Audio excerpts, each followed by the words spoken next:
אני אעשה? אני אספיק את העבודה שלי, יש לי מחר מבחן. יש לי עבודה להגיש בעוד שבוע. אני לא יודעת מה לעשות, אני כולי עצבנית ומבואסת. תשמעי, נראה לי שאת תסתכל. פתרת לי את הבעיה. שברת לי את הטלפון.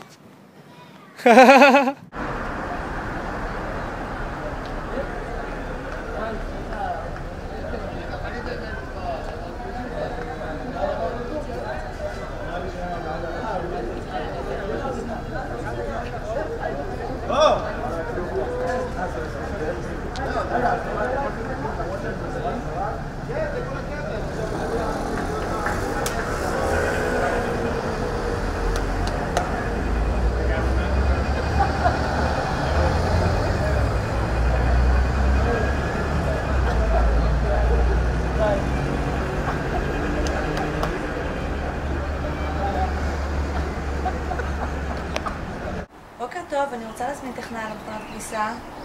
היא לא עובדת כבר יומיים. אני חייבת את זה דחוף, דחוף, דחוף. יש לי מלא ערימות כביסות.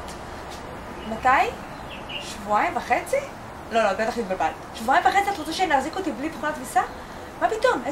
מה פתאום? אין דבר כזה. שבועיים וחצי. לא יכול להיות. תבדקי עוד פעם. תבדקי עוד פעם. לא מקובל עליי. שבועיים וחצי? תגיד, את השתגעת לגמרי. מה פתאום שבועיים וחצי? מה פתאום? שבועיים וחצי. חכי רגע.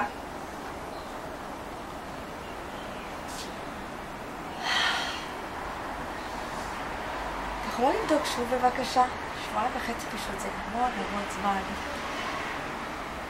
עוד יומיים? מעולה, תודה.